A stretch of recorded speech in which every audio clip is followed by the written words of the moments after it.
नमस्कार श्रोते हो, दीपक रेगे कथाकथन चॅनलवर तुम्हा सगळ्यांचं मनापासून स्वागत. श्रोते हो, तुम्ही ऐकताय सौ स्मिता कवडे यांची बुरगुंडा होईल तुला ही कादंबरी आणि आज भाग 8.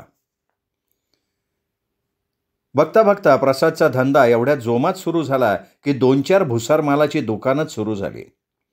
सोसायटीमध्ये 2 स्वतःचे प्लॉट झाले. त्याचं हे प्रगतीचं पाऊल बघून माझा ऊरच भरून येत होता. मनात येत होतं, हा तोच का प्रसाद ज्याला एवढंसं असताना आपण एका बाईकडनं घेतलं काय, आणि त्या लहान मुलाचा समाजात खूप मोठी प्रतिष्ठा असलेला प्रसाद एक मोठा माणूस झाला काय. माझ्यावर विश्वास बसत नव्हता. आज जरी प्रसादला जन्म देणारी त्याची आई आली तरी ती त्याला ओळखू शकणार नव्हती. नदीमाय जशी डोंगरात उगम पाहून दगड धोंडे खासखळग्यातनं खडतर प्रवास करत समुद्राला जाऊन मिळते आणि धन्य होते, त्याचप्रमाणे मी कुठलीही जात पात न मानता आलेल्या प्रसंगाला सामोरं जात आज प्रसादचा संसार बहरलेला बघतीये. हा म्हणजे माझ्यासाठी आनंदाचा समुद्रच होता. इवलासा वेल लावला दारी, त्याचा वेलू गेला गगनावरी, असं मला झालं होतं. आज मला गगन ठेंगणं झाल्यासारखं वाटत होतं. कुठे ती आधीची उशी आणि कुठे ही रुबाबदार धाडसी मंदा.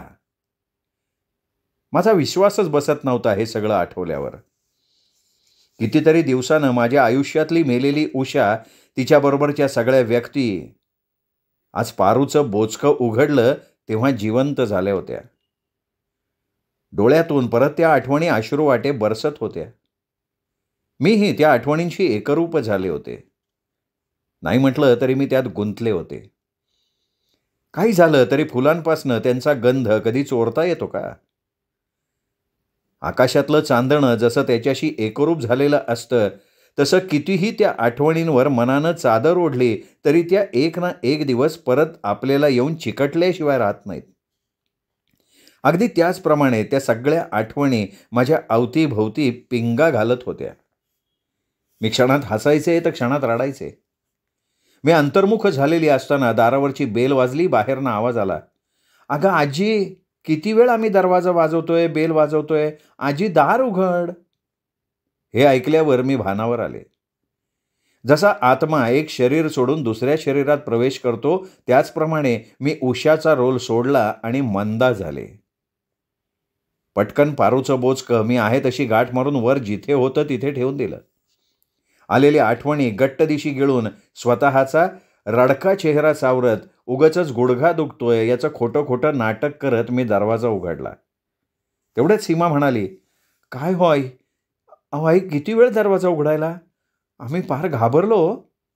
आणि हे काय तुम्ही अजून लंगडताय, गुडघा बरा नाहीये, जायचं का दवाखान्यात, थांबा नाही तर मी प्रसादला फोन करते.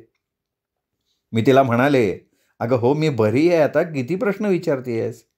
हे बघ, मी एकदम ठणठणीत आहे, गुडघासुद्धा छान झालाय.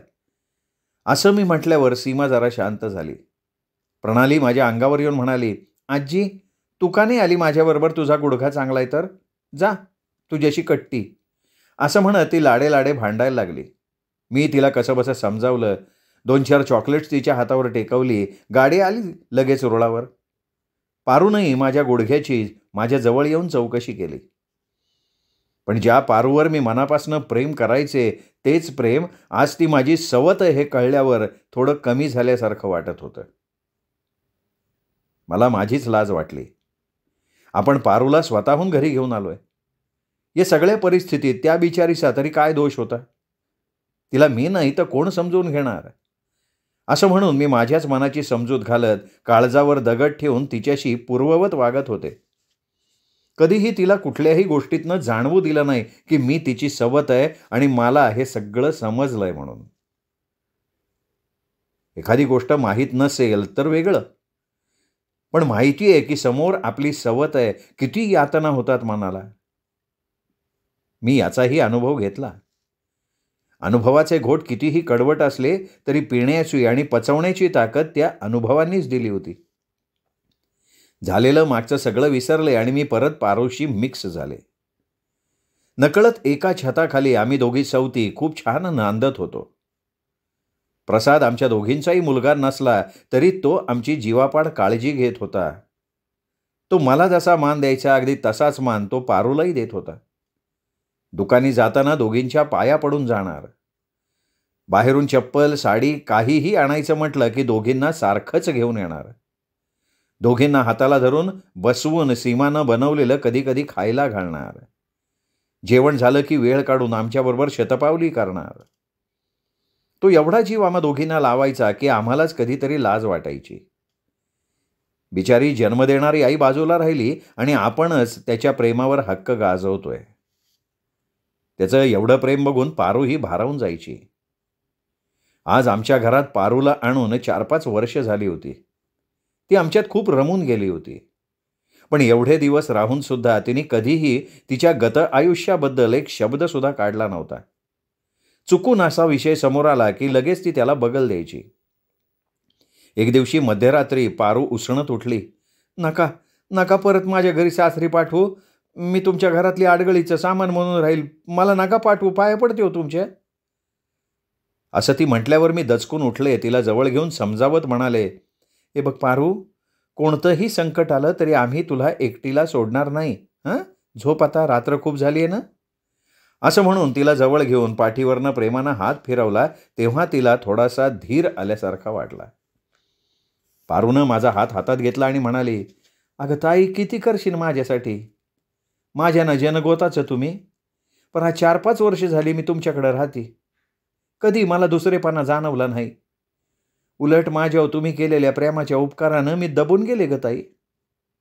हे बघ ताई, मला माझ्या परिस्थितीवर सोडून द्या. मी जाईन कुठंतरी, करीन काम भेटन ते, राहीन कुठंतरी देवळात. पण तुमच्यासारख्या देव माणसाला अजून त्रास द्यावासा नाही वाटत. जर कोणी माझ्या सासरची चौकशी करायला आले तर उगा तुम्हाला अडचण येऊ नये म्हणून हात जोडते मी. ताई, उद्या सकाळी मी जाईल आपल्या मार्गानं. तिचं म्हणणं मी शांतपणे ऐकून घेतलं. तिला एक जोरात चापट लावली आणि म्हणाले, हे बघ, ही चापट पहिल्यांदा तुझी बहीण या नात्यानं मारली आहे. हे बघ पारू, आता तू आमच्या घरातला एक महत्त्वाचा सदस्य झाली आहेस. तुला आईचं स्थान मिळालंय आणि तू मात्र त्या आईपणाला लाथ मारून चालली आहेस. बरं ठीक आहे, तुला जायचं तर जा, पण तू जाणार कुठे. तुला या जगाची जगरूढी चांगलीच अनुभवायला मिळाली आहे. आणि आमच्या त्रासाचं म्हणशील तर एका बहिणीला, एका मुलाला, त्याच्या आईचा कसला त्रास ग. हे बघ, तू आल्यामुळे आमच्या घरात अजूनच बरकत आली आहे, आनंदाला उधाण आलंय. जरी तुझे सासरचे लोक विचारपूस करायला आले तरी आम्ही बघून घेऊ ना. पण तुझ्या मनाविरुद्ध आम्ही तुला कुठेही सोडणार नाही. जर तुला आमचाच त्रास होत असेल तर मात्र मग मी काही बोलणार नाही. असं मी म्हणताच पारूनं माझे हात पकडले, स्वतःच्या डोक्याला लावत म्हणाली, ताई, मला अजून लाजवू नको ग. मी तुम्हाला माझ्या आयुष्याबद्दल काही सांगितलं नसताना तुम्ही माझा स्वीकार केलाय. मला एवढं फुलागत जपताय, हे काय कमी आहे वय. मी वचन देते, तुम्हाला एक ना एक दिवस वेळ आल्यावर माझा इतिहास सांगन. तुमच्यासारखी देव माणसं या जगात आहेत याचा मला अजून पण विश्वास बसत नाही. म्हणूनच मला स्वप्नात असल्याचा भास होतो. मी दचकत उठते. ताई, माझ्या गेल्या जन्माची पुण्य आहे म्हणून तुम्ही मला भेटलात. बघू, ते देवाची मर्जी आहे, तवर राहीन इथंच. असं म्हणत तिने डोळे गाळायला सुरुवात केली. मी तिचे डोळे टिपत तिला जवळ घेतलं. आमच्या दोघींची कुजबूज ऐकून प्रसाद आमच्या बेडरूममध्ये आला आणि म्हणाला, काय चाललंय 2 बहिणींची कुजबूज. मलाही ऐकू दे ना, एवढ्या रात्री काय चाललंय ते. असं म्हटल्यावर मी पारू म्हणाली ते सगळं प्रसादला सांगितलं. त्यावर प्रसाद म्हणाला, ते काही नाही पारू मावशी. हे बघ, तू कुठेही जाणार नाहीयेस. अगं, तुझ्यामुळे माझी पणूसुद्धा किती आनंदात आहे. आणि तुम्हा दोघींना एक गोड बातमी द्यायला मी आलोय. पारू मावशी, अगं, तुझ्या आशीर्वादानं सीमा परत एकदा आई होणार आहे. तू सारखी म्हणायचीस ना, प्रसाद, एक लवकर नातू होऊ दे. आणि आता तूच जाणार म्हटल्यावर कसं काय होईल. ते काही नाही, येणाऱ्या बाळाचं कोड कौतुक तुम्ही दोघींनी करायचंय. हे ऐकलं आणि आम्ही दोघी खूप खुश झालो. प्रसादला तिने भरभरून आशीर्वाद दिले. त्याला जवळ घेऊन म्हणाली, नाही रे बाळा, तुला सोडून जाणार का. अरे, तुझ्याशी कोणत्या नात्याची नाळ जोडली गेली काय कळतच नाही बघ. प्रसादला बाळ होणार म्हटल्यावर सगळ्या घरात आनंदी आनंद झाला. आनंदानं प्रसादला काय करावं आणि काय करू नये असं वाटायला लागलं. हे ऐकून पणू तर नवीन बाळ येणार म्हटल्यावर खूप खुश होती. तेवढ्यात प्रसाद म्हणाला, आपण या गोड बातमी प्रित्यर्थ चला देहू आळंदीला दर्शनाला जाऊन येऊ.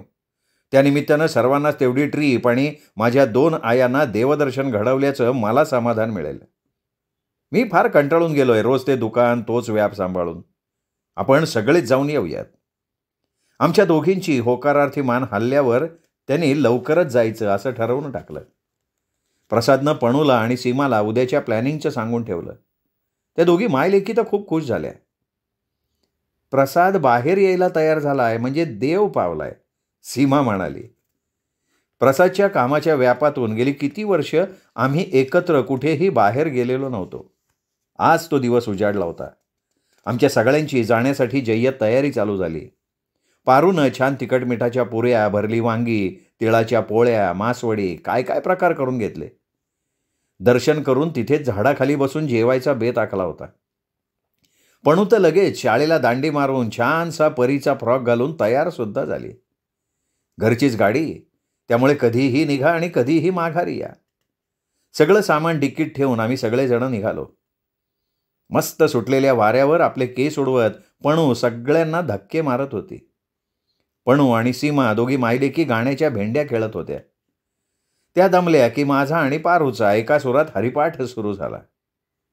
गाडीत एकदम छान हलकं फुलकं वातावरण तयार झालं. आम्ही सगळेजण खूप आनंदात होतो. कधी नव्हे तो प्रसादही जुन्या गाण्यांची तार छेडत होता. प्रसाद आणि सीमाचं एकमेकांवरचं प्रेम बघून पारू भरभरून आशीर्वाद देत होती. आम्ही मंदिरात पोचलो. प्रसन्न वातावरणात आम्ही मनोभावे देवाचं दर्शन घेतलं. मी आणि पणू पेढेवाल्याचे पैसे द्यायला गेलो तोपर्यंत आमच्या दोघींची म्हणजे पारूची आणि माझी सासू शेवंताबाई तिथे देवदर्शनाला आली.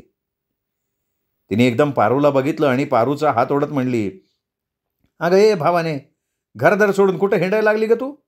चल बरं झालं हे तर सापडली. अगं किती दिवस झाले तुला शोधतोय. नाही तर एक काम कर, सगळ्या कागदपत्रावर सह्या कर आणि तुला कुठं जायचंय तिकडं जा. चल घरी सह्या कर आणि मग जा कोणाबरोबर जायचंय ते. नाहीतरी तुझ्यासारखी वांझबाई माझ्या रामाच्या जीवनात नकोचे. मी त्याचं 3रं लग्न लावायला तयार आहे.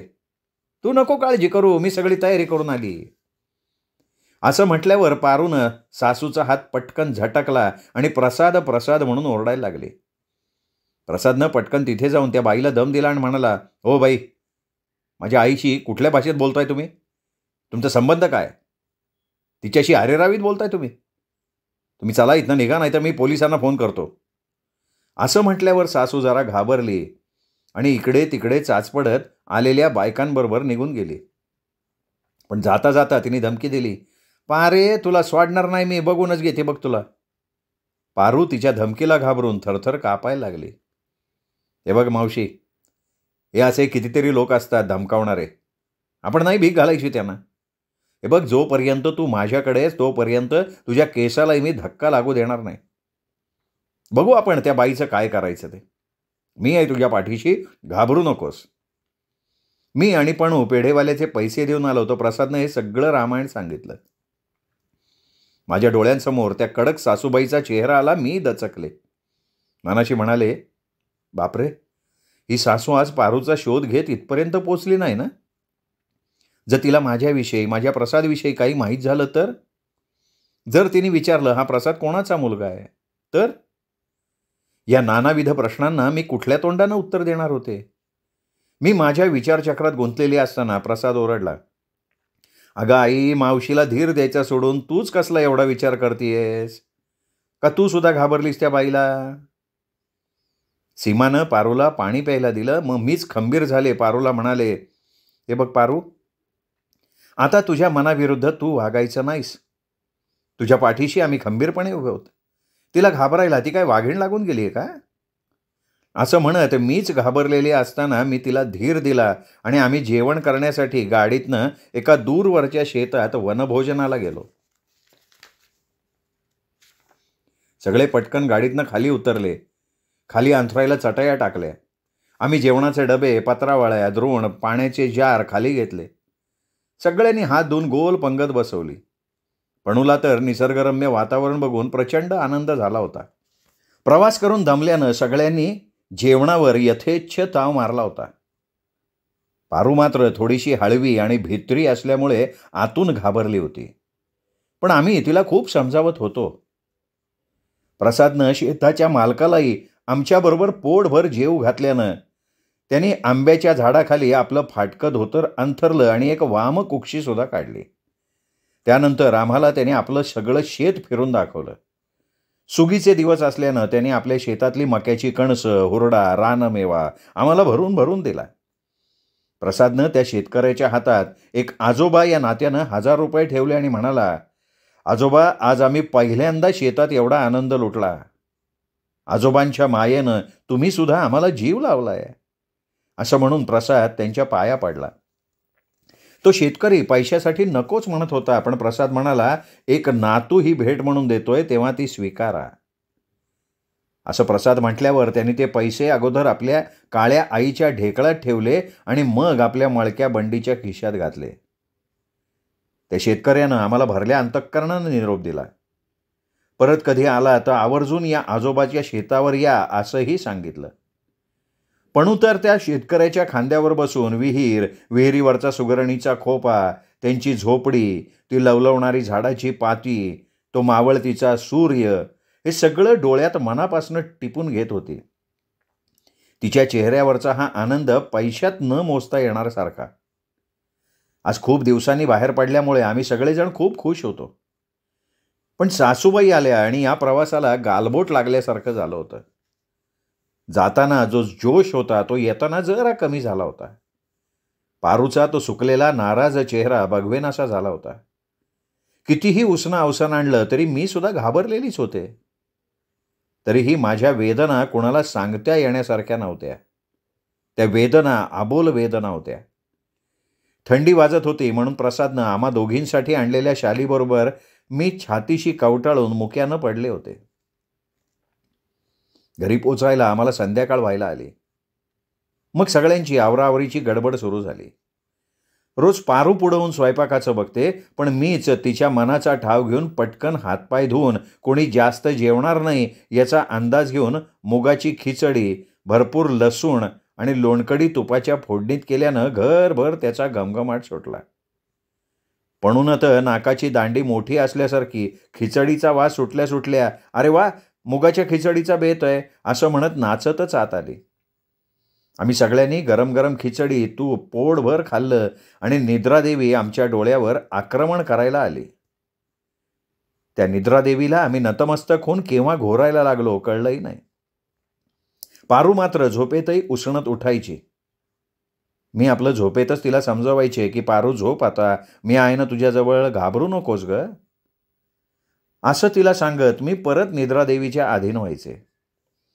त्या दिवशी खूप प्रवास झाल्यानं दमून गेलेली पणू आज शाळेला दांडी मारणार हे नक्की होतं. म्हणून आम्हीही तिला उठवायचा आग्रह नाही केला. सकाळी देवाच्या भोपाळीच्या गायनाबरोबर आम्हा सगळ्यांचा चहा नाश्ता उरकला. प्रसाद वारंवार मला आणि पारूला समजावत होता, काळजी करायची नाही, मी खाली वॉचमन काकांना सांगून ठेवतो. कुणीही आमच्या घराची चौकशी करायला आलं तर इकडे कोणी ह्या नावानं राहत नाही म्हणून सांग, असं मी त्याला सांगतो आणि मग जातो, तेव्हा तुम्ही बिनधास्त राहा. जर काही काळजीचं कारण असेल तर सीमा तू लगेच मला फोन कर, सारखं बजावून बजावून सांगत होता.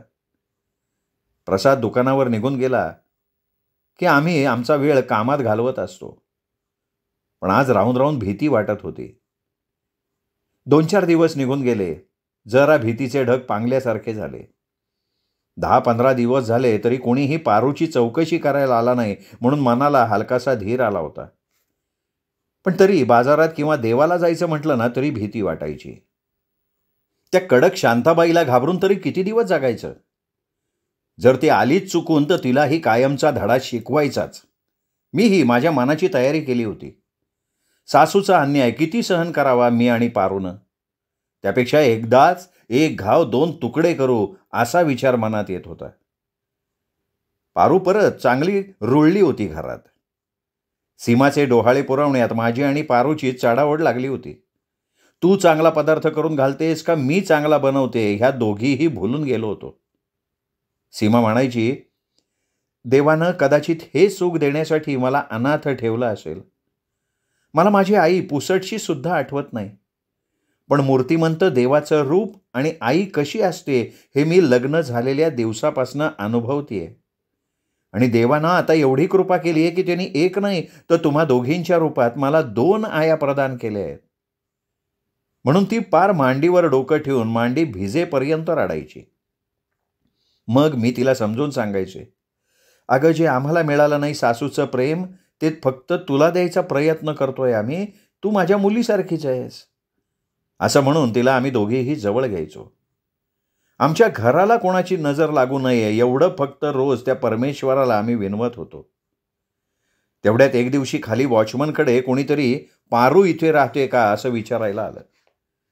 वॉचमन वरती येऊन बेल वाजवत होता. त्याने विचारलं, प्रसाद दादा, ती पारू मावशी तुमच्याकडे राहते का हो?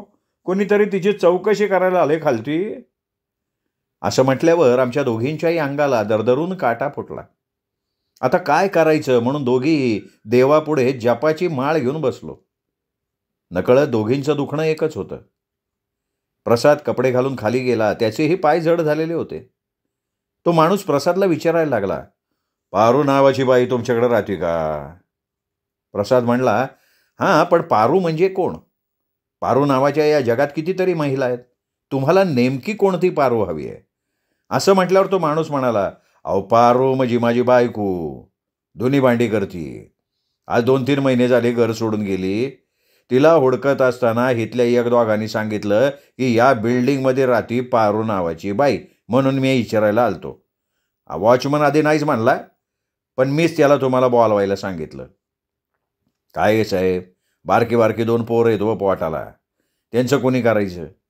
भांडणं काय, भांडणं सगळ्याच्या घरात होता तो, तेव्हा रागाने कोणी घर सोडून जातं का? म्हणून तिला रोज शोधतोय पण सापडतच नाही बघा. त्या माणसानं पारूचं वर्णन केल्यावर प्रसादनं निश्वास सोडला आणि मनाशी म्हणाला की ह्या माणसाची पारू म्हणजे आपली पारू मावशी नाही. प्रसाद त्याला म्हणाला, काका, माझ्याकडे माझी वयस्कर पारू मावशी गेली कित्येक वर्ष राहते. तेव्हा माफ करा आणि तुम्ही दुसरीकडे शोध घ्या. हवं तर पोलीस स्टेशनला तक्रार नोंदवा, म्हणजे सापडेल. असं म्हटल्यावर तो माणूस प्रसादला धन्यवाद देत तिथनं निघून गेला. प्रसाद वरती येईपर्यंत माझ्या आणि पारूच्या जीवात जीव नव्हता. प्रसादनं बेल दाबल्यावर मनात आलं की प्रसादबरोबर तो माणूस आला असेल का? आणि तो माणूस म्हणजे रामा तर नसेल ना, पारूला न्यायला आलेला? असा विचार करत करत थरथरत्या हातानं मी दरवाजा उघडला तर प्रसाद मोठ्यानं हसत आत आला आणि म्हणाला, काय जगात चित्रविचित्र माणसं बघायला मिळत आहेत. हरवलंय काय, शोधतायत कुठं? आपल्यामुळं उगाच दुसऱ्याला त्रास देत बसतात. अरे प्रसाद, काय झालं? अगं आई, त्या माणसाची 2 लहान मुलांची आई गेली आहे घरातनं निघून. 2-3 महिने झाले घरातनं पळून गेली आहे ती. आणि कोणीतरी त्याला सांगितलं म्हणून तो चौकशीसाठी इथे आला. प्रसाद हसत हसत सांगत होता आणि आमचा जीव भांड्यात पडला होता. निदान आज आलेलं दारातलं संकट दूर झालेलं होतं. आम्ही दोघीही एकमेकींच्या गळ्यात पडून आनंद साजरा करायला लागलो. प्रसाद आमच्या दोघींकडे बघून हसत होता आणि म्हणत होता, किती वेडे आहात तुम्ही दोघी, किती घाबरताय. कोणी विचारपूस करायला आलं म्हणून जपमाळ ओढत बसलाय. बरं चला, आज आपण सगळेजण बाहेर जेवायला जाऊया. संध्याकाळी स्वयंपाक बनवू नका. प्रसाद असं म्हटल्यावर मीच त्याला म्हणाले, अरे प्रसाद, नको, राहू दे, आपण घरीच चांगला बेत करू. कशाला हॉटेलमध्ये जायचं? परत तिथे कोणी जर चुकून सापडलं तर काय करायचं? मी असं म्हटल्यावर प्रसाद परत मोठमोठ्यानं हसायला लागला आणि म्हणाला, अगं आई, किती घाबरतेस तू. मला वाटलं तू खूप धाडसी आहेस. कित्येकदा मी तुझं धाडस अनुभवलंय आणि आज अचानक काय झालंय तुला? तुम्ही का घाबरून जावं एवढ्याशा कारणाला? अगं आई, मी तुला माझा आदर्श मानतो. अन्यायाविरुद्ध लढायचं हे वाक्य तुझंच आहे ना? मग आज रणांगण सोडून पळणाऱ्या शिपायासारखी तुझी गत झाली आहे. हे बघ, ते काय मला माहिती नाही. आज आपण बाहेर जेवायला जायचंय. बघू कोण काय करतंय बघू. असं म्हणत प्रसाद आत आवरायला निघून गेला. त्याला काय माहिती, आत्ताची हीच रणरागिणी त्या सासूच्या बिळात एकेकाळचं भित्र उंदीर होतं ते. माझ्या वेदना कोणालाही कळण्या पलीकडच्या होत्या. पण प्रसादबरोबर जाणं मी आत्ता पसंत केलं. आम्ही सगळ्यांनी आवरलं, हॉटेलमध्ये जेवायला गेलो. प्रसाद आता दुसऱ्यांदा बाप होणार होता, त्यामुळे तो आपला कामाचा व्याप जरा दूर ठेवून घरासाठी वेळ द्यायला लागला होता. आमच्याबरोबर वेळ घालवायला लागला होता. आम्ही सगळे जेवायला गेलो. जेवणाचा बेत मस्त झाला. घरी परतल्यावर प्रसाद म्हणाला, "अगं किती घाबरायचं आणि भिवून जागायचं. होतं का कोणी तिकडे? उगाच आपला मूड खराब करून घ्यायचा." असं म्हटल्यावर सीमा म्हणाली, "हो ना आई, काय घाबरायचं त्या बाईला? आणि जरी ते आपल्या दारापर्यंत आले तर पारू मावशीच्या होकाराशिवाय ते त्यांना नाही नेऊ शकणार. आपण आहोत की त्यांच्या पाठीशी." असं म्हटल्यावर मी मनाशी म्हणाले की पारूचं ठीक आहे, पण तिच्यामुळे मी अडचणीत सापडणार नाही ना. तिच्यामुळे माझा प्रसाद माझ्यापासून दूर तर जाणार नाही ना. मला चिंता सतावत होती ती ही, आणि त्या काळजीनं आम्ही जास्त कुठे बाहेर जायचं टाळत होतो. श्रोते हो होता भाग 8, भाग 9 उद्या. तोपर्यंत नमस्कार मित्रहो.